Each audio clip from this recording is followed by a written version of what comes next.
I opened the shared calendar app and saw a weekend reservation at the same hotel we honeymooned at, marked with a woman's name I didn't recognize. There it was, nestled between reminders for grocery shopping and a nephew's birthday party, clear as day. My heart thudded once heavily before the calm clarity of betrayal settled over me. Alan had always insisted on maintaining a shared calendar, saying it would help keep our busy schedules aligned. I found the idea practical, a symbol of our teamwork. But now, staring at this entry, it seemed more like a cruel joke. The name next to the booking was Marissa, no last name, just Marissa. I tried to picture her but came up empty. I double-checked the dates. The reservation overlapped with a weekend Alan had mentioned he'd be out of town for a work trip. That word work echoed sarcastically in my mind. I scrolled through previous entries hoping to find some clue that would cast a different light on the situation. Maybe there was an innocent explanation. But Alan was meticulous. His past entries offered nothing, only routine business meetings, dinners with potential clients, and reminders to pick up dry cleaning. It was strange sitting there, in our neat little kitchen, with the afternoon sun filtering through the curtains. I sat in the same spot each morning for coffee, glancing at that calendar app to mentally prepare for the day ahead. Now, it felt like a stranger had invaded my space. I considered calling Alan at the office. I imagined his voice on the other end, smooth and reassuring, but then I imagined the pause after my question, the moment when he'd gather his thoughts, perhaps to fabricate a reasonable story. No, I decided, that confrontation could wait. Instead, I closed the app, feeling the phone grow warm in my hand. I needed to think, to breathe. Our honeymoon at that hotel had been magical. I could still remember the details vividly, the scent of ocean spray wafting through our balcony door, the velvety darkness of the star-studded nights. It had been the promise of a wonderful life ahead, and now, it seemed, the same setting was on the verge of dismantling what we'd built. The thought of Marissa, whoever she was, occupying those same spaces was a thorn in my mind. Had she stood on the balcony, breathing in the same salty air? Had she wrapped herself in the hotel's plush robes, sipping on morning coffee as we had? I shook my head, focusing on what needed to be done. I would gather information, maintain outward calm, and make my decisions with quiet determination. This wasn't a storm to be weathered with tears and heartfelt pleas. No, this required a level head and deliberate action. Later that evening, I busied myself with dinner preparations as if nothing had changed. Alan came home, his usual cheerful self, oblivious to the shift in our universe. He spoke of his day, the usual office politics, barely sparing a glance at me as he loosened his tie. I nodded in the right places, responding with the practiced ease of a long-married couple. Inside, though, my resolve was hardening. I would not be the passive bystander in the drama I hadn't scripted. I would meet this betrayal with a quiet kind of strength, biding my time until the moment was right. This was just the beginning, the first ripple of a revelation that would become a wave. But I knew, as surely as the sun would rise, that I wasn't powerless, not by a long shot. I put down the knife I'd been using to chop vegetables, the weight of the day pressing firmly on my shoulders. Alan's words from earlier in the week echoed in my mind. "I'll be out of town for a work trip," he'd said casually, flipping through the morning newspaper as though the sky were not falling. I had nodded, brushing toast crumbs off the table, neither of us realizing what those words truly meant. Now, with the calendar entry burned into my memory, his so-called work trip took on a new, unforgivable meaning. There was no mistaking it. What I discovered wasn't some cruel mistake or an innocent mishap. It was deceit, crystalline and sharp as a shard of broken glass. The name Marissa on a reservation at the very place we started our lives together as a married couple was proof enough. I couldn't unsee it, couldn't pretend it was anything other than what it was. As I stood there in the kitchen, Alan continued talking about the office with an air, perhaps about some new project or a colleague's antics, all blending into a dull hum in the background. I focused on his voice, searching for any hint, any slip that might confirm my suspicions further. But there was nothing. Just an ordinary man on an ordinary evening, unaware that his facade was crumbling before my eyes. "I might have to stay an extra day if things don't wrap up as planned," he added, almost as an afterthought as he reached for a glass of wine. "It isn't like you'd miss me too much with your own schedule." The word struck me as intended, a subtle dig disguised as a joke, one I'd learned to brush off over the years. Normal. Everything about his demeanor screamed normal. Still, I could feel the storm brewing inside me, a silent tempest waiting to unleash. But not now, not here. I nodded, as though considering his well-crafted alibi, then shifted the conversation to the mundane, asking how he liked his meal. I needed to buy time, cloak my intentions in routine until I could fully understand the depth of his betrayal. Later, as we sat on the sofa and the glow of the television flickered across the room, I feigned interest in the program, all the while calculating my next moves. The reality was undeniable. Alan wasn't just stepping out of our marriage. He was planning to take our memories, our shared moments, and offer them to someone else, piece by piece. A rage settled within me, cold and resolute. But this was just the beginning of the unraveling. In the quiet of the living room, I realized there was nothing left to say. No words would mend this silent rift. The clock ticked steadily, and I stole glances at Alan, wondering if he could ever fathom the scope of the damage he'd done. Doubtful.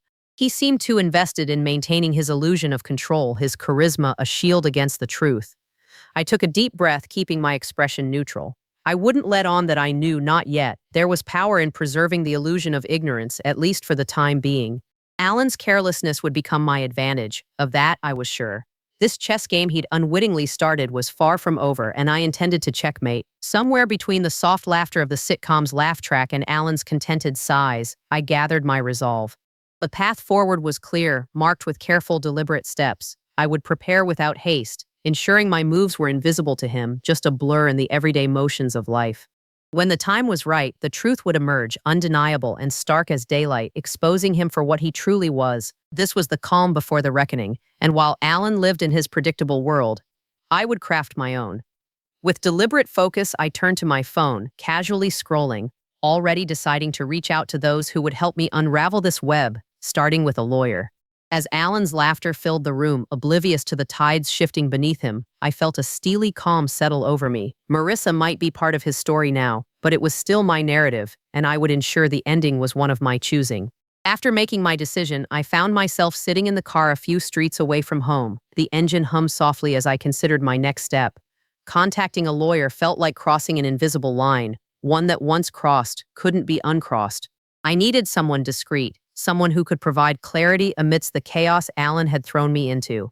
There was a name that came to mind, Sarah Collins. She was a friend from college, now a well-regarded family lawyer. Her reputation for being meticulous and fiercely protective of her clients' interests was just what I needed. I dialed her number, my thumb hovering above the call button for a moment too long. Once I pressed it, the line rang twice before Sarah's familiar voice answered. We exchanged pleasantries, our usual banter tinged with a heaviness that even Sarah picked up on. She asked if everything was okay, her tone tinged with genuine concern. I hesitated, then finally I explained my situation, not in detail, but enough for her to understand the gravity.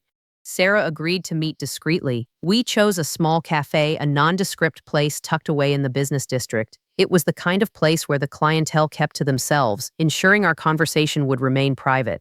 As I entered the cafe, the aroma of freshly brewed coffee did little to soothe my nerves, but I appreciated the normalcy it provided. When Sarah walked in, she looked much the same as she had in college, confident, with an air of calm authority. Her presence was reassuring. We each ordered a drink and settled into a corner booth, the world around us fading into a muted background hum. I laid out the situation for her: Alan's affair, the hotel reservation, the name Marissa scribbled in unmissable ink on our shared calendar. Sarah listened intently, her expression unreadable but her eyes sharp. When I finished, she nodded slowly, taking a moment to absorb everything I had shared. Then she laid out my options in a clear, methodical manner, outlining the steps needed to safeguard my interests. We discussed joint finances, assets, the house, all the tangled webs we had woven together during our marriage that now needed unwinding. Sarah's questions were precise, her advice pragmatic. Alan always thinks he's in control, doesn't he? She remarked, a knowing look in her eyes. I nodded, feeling a mix of indignation and resignation. He believes he is, I replied, my voice steady, almost detached. It was an odd sensation speaking about Alan like this, but necessary. Sarah detailed how we could legally stabilize the situation, ensuring that when the time came, Alan wouldn't be able to simply walk away with everything we'd built together.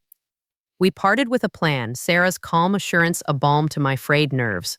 I watched her leave the cafe, her figure blending into the crowd on the bustling street. Alone now, I sipped my lukewarm coffee, feeling the weight of my resolve grow heavier yet more certain.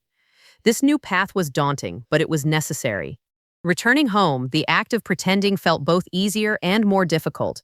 My calm facade was intact, but underneath it I was a whirlpool of strategic thought. Alan was home, sitting at the dining table with his laptop, engrossed in emails or some such business that seemed trivial now. I wondered if Marissa's name appeared in those email chains, if they exchanged messages under the guise of work. The thought of it ignited a fresh wave of determination. Alan glanced up as I entered, offering a half smile, completely oblivious to the tumultuous shifts taking place beneath the surface of our shared life. "Everything okay?" he inquired, his voice annoyingly casual. "Yes, everything's fine," I replied evenly, my own smile masking the truth. "Just running errands." I spoke with a certainty I didn't feel, but that was becoming second nature now. The rest of the evening passed uneventfully, or at least appeared to. We shared a meal, spoke about mundane things, household chores, the news headlines, anything but the glaring infidelity that loomed between us like a shadow. As the hours slipped by, I felt the quiet resolve hardening inside me. Later, lying in bed beside him, I listened to Alan's breathing ease into the rhythm of sleep. My own mind was far from rest, though. I reviewed everything Sarah had advised, her voice echoing in my mind like a guiding star, showing me the course I needed to sail. Soon, I would have everything in place, all the documents ready, all the contingencies covered. With a final glance at the ceiling, I allowed myself to drift off, knowing tomorrow would bring more opportunities to shore up the defenses Sarah and I were building. I couldn't confront Alan yet, not until every piece was precisely where it needed to be, ready to tip the scales in my favor. The reckoning would come, but on my terms and my timeline. Until then, I kept my silence, using Alan's own arrogance as my shield, preparing for a future where his betrayals could no longer reach me. In our shared life, only I knew how close the end was coming, like a silent tide rolling in, inevitable and sure. Alan had fallen asleep quickly, as he usually did. His obliviousness to the storm brewing in our lives was a peculiar kind of relief, allowing me the time and space I needed. I slipped out of bed carefully, ensuring not to disturb him. The house was quiet, the only sound the occasional creak of the wooden floor beneath my feet. In the dim light of the living room, I opened my laptop. The glow from the screen was the only light source as I began my search. I knew the passwords. After all, we'd shared everything once.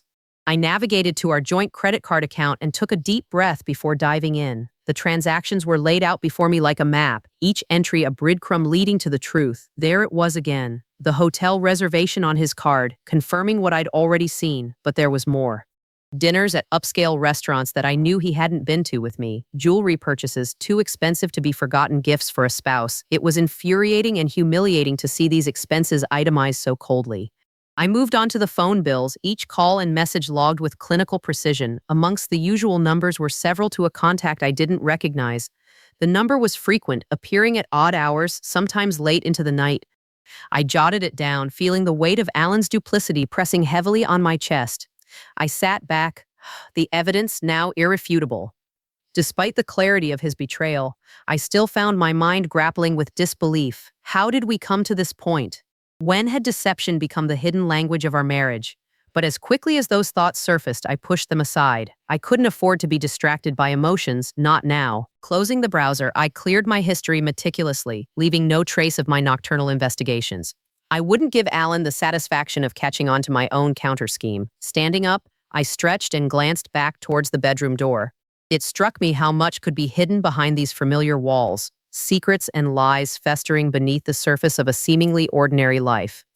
Returning to bed, I felt the cool sheets beneath me and listened for Alan's breathing, steady and serene.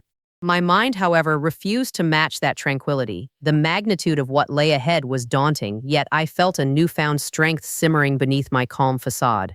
Tomorrow, and every day after, would be dedicated to building my case, to ensuring that when I finally confronted him, everything would topple in my favor, leaving no room for denial or manipulation. I thought of Sarah and her unwavering support during our meeting. Her guidance resonated, urging me toward a decisive resolution. She'd armed me with knowledge and a strategy, and now it was up to me to see it through. I was done being the unwitting bystander in my own life. It was time to reclaim my narrative and redefine my future, a future without Alan's shadows. With dawn still hours away, I allowed myself a brief moment of vulnerability, acknowledging the betrayal I felt so deeply. But I knew that this heartache would soon transform into resolve. I could feel it hardening into an armor of determination, one that would carry me through the coming storm.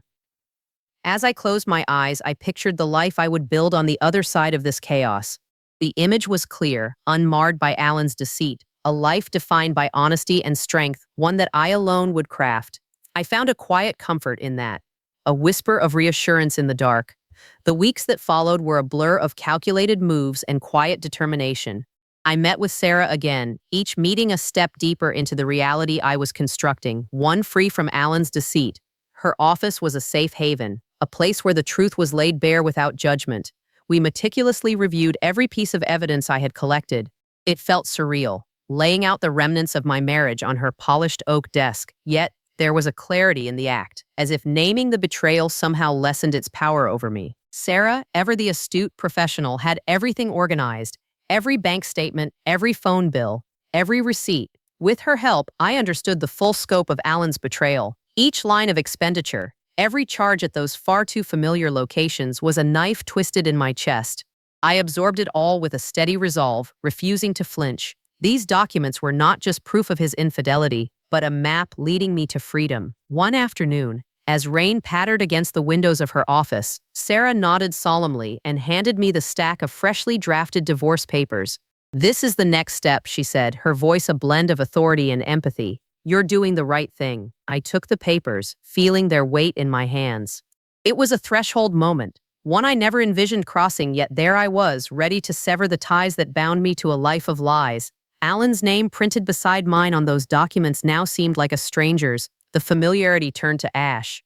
We discussed the division of assets, a necessary formality that felt strangely liberating. I was resolute in protecting my future, insisting on my rightful share of the house and our joint savings. Sarah drafted the necessary legal protections with precision, ensuring nothing was left to chance. "You'll have peace of mind," she reassured me, her eyes meeting mine with unwavering support. The days after were filled with logistics, quiet evenings spent finalizing details over the phone, discussions about court dates and financial disclosures, all while maintaining the facade of normalcy at home. I moved through my usual routines with Alan, each interaction a test of my resolve. His ignorance was palpable, a stark contrast to the turmoil underneath. I didn't question him about his whereabouts or the diminishing hours he spent at home. My silence was strategic, each withheld question a calculated part of my plan. One evening, while Alan rummaged in the garage, I found myself staring at the divorce papers laid out on the kitchen table. I gently traced the edges with my fingertips, contemplating the finality they represented. I felt the weight of every moment leading to this one, a montage of memories now tainted by the knowledge of his betrayal. The air felt thick, yet I breathed in deeply, grounding myself in the present. The sound of his returning footsteps interrupted my thoughts. He sauntered through the doorway, oblivious to the whirlwind he'd soon face. I met his eyes briefly, and an unfamiliar calm washed over me. I said nothing, just offered a polite smile, feigning indifference. He droned on about some banal work incident, his voice a dull monotone against the vibrant clarity of my newfound purpose. I barely listened, nodding appropriately, all the while knowing that the next time he'd face me, it would not be with me by his side.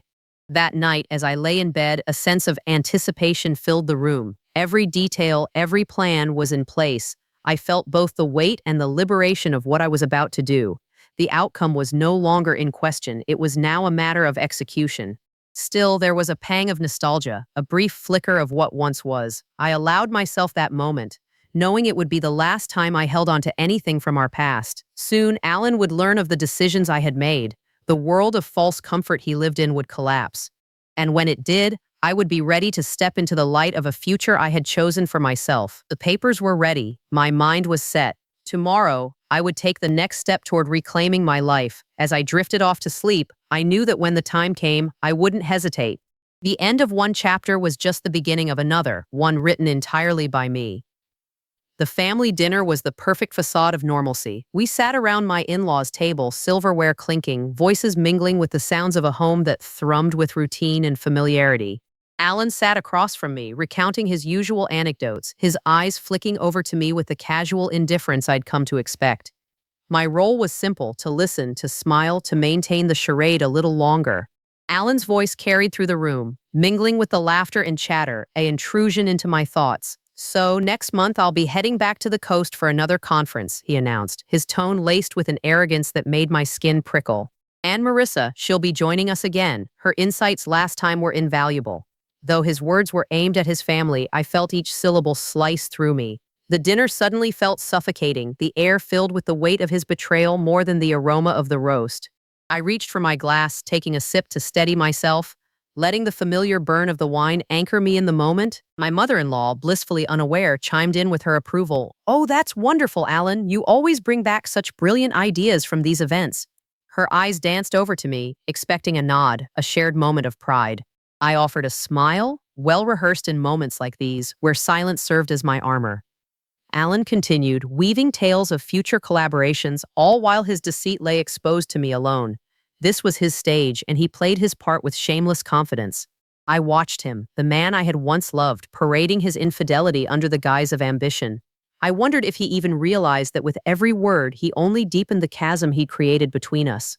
The room felt smaller, the conversations blurring into a single, indistinct hum as I withdrew into my thoughts, reviewing each carefully laid plan. The secrecy of my preparations, the meetings with Sarah, the quiet resilience I'd cultivated, they'd all led to this moment, a test of my resolve amid his obliviousness.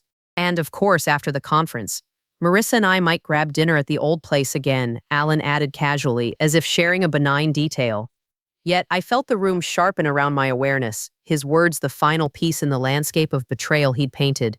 She really appreciates the scenery.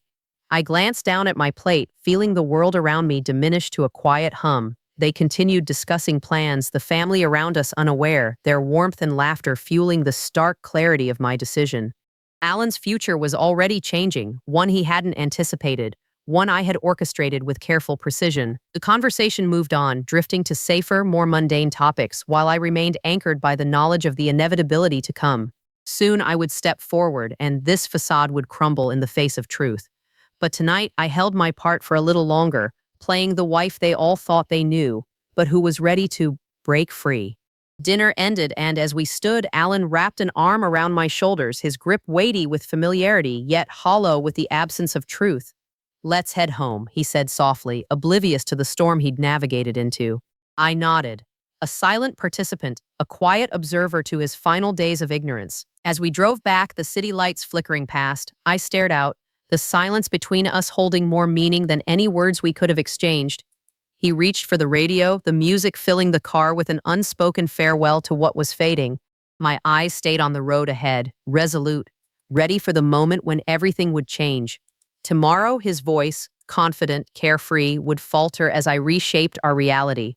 But tonight, I savored the quiet, the anticipation of resolution, knowing that each decision, each restrained silence had paved my path to liberation. As we pulled into the driveway, I knew with an unwavering certainty that the life I was about to reclaim had no space for him.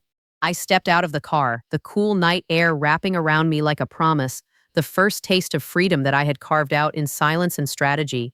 The final act was in motion, and I was ready to step onto my own stage, leaving behind the remnants of a life woven with his lies. Alan wouldn't know it yet, but the future he envisioned was about to unravel, and I was more than prepared to watch as it did. The next morning, as the sun crept through the blinds, I awoke with a clarity that settled over me like a calm sea. Alan was already in the kitchen, humming a tune to himself, utterly oblivious to what lay ahead. I watched him for a moment, a silent observer of his last moments in this bubble of deception. Each movement, each note of his careless song felt like a thud in my chest.